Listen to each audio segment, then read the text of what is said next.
et je vous présente aujourd'hui le partenaire de cette vidéo qui n'est autre que la Maison du Billard. La Maison du Billard est un site internet et surtout une entreprise familiale avec des valeurs fortes qui nous propose une multitude de jeux en bois, de jeux d'extérieur, de jeux pour enfants, de jeux de kermesse, avec une partie spécialement pour l'univers du billard. Mais vous retrouvez bien entendu beaucoup d'activités qui peuvent intéresser le monde de l'animation. On va se retrouver avec des fameux jeux de passe-trappe, de jeux de tir à la corde, et ils ont aussi des articles de qualité et de fond sur les jeux en bois, les jeux éducatifs, les jeux de réflexion et autres.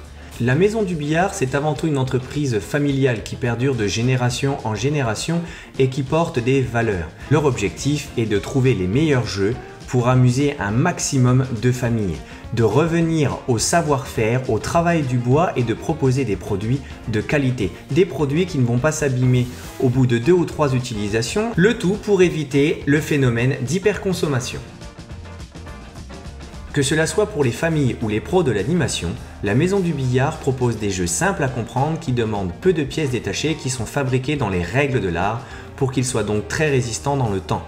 Vous allez donc partir à la découverte d'anciens jeux traditionnels, des jeux en bois ou des nouveautés qui permettront de travailler autour des notions de coopération, de lancer, de réflexe, le tout sans oublier de s'amuser. Je les remercie une nouvelle fois pour l'envoi de ce jeu que je vais vous présenter, le Cub.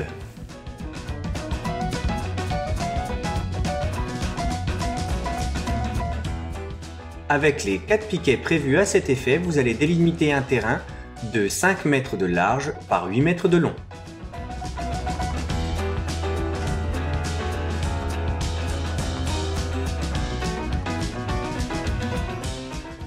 Ensuite, chaque équipe va se munir de ces 5 valets pour les placer au bout du terrain et on les espace de manière à ce qu'il y ait le même écartement entre chaque valet.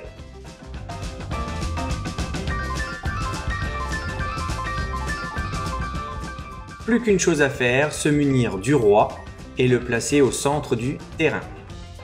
Pour pouvoir jouer, vous allez vous munir d'un bâton que vous allez mettre dans votre main et que vous allez pouvoir jeter exclusivement grâce à ce mouvement de balancier avec le lâcher de bâton, paume de main ouverte vers le ciel.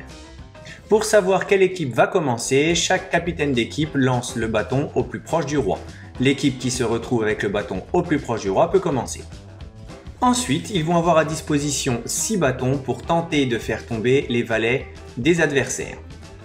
Si au bout des 6 premiers lancers, il n'y a aucun valet qui est tombé, il se retrouve donc de l'autre côté du terrain et c'est l'équipe qui est de l'autre côté du terrain qui va avoir 6 chances pour faire tomber un ou plusieurs valets.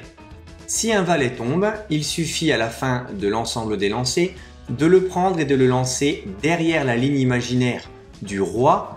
Ce valet sera donc redressé et avant de faire tomber les valets de l'équipe adverse, il faudra déjà faire tomber son propre valet. Tant que l'un des joueurs n'a pas réussi à faire tomber ce valet du coup qui est un valet de défense, ils ne pourront pas attaquer les valets qui se situent en bout de terrain de l'équipe adverse. Le jeu continue ainsi puisque l'objectif est de faire tomber l'ensemble des valets de l'équipe qui est en face de nous. Attention, lors de la partie, vous ne devez surtout pas faire tomber le roi alors que tous les valets sont encore en course. Car si je fais tomber le roi, mon équipe est éliminée et elle perd la partie.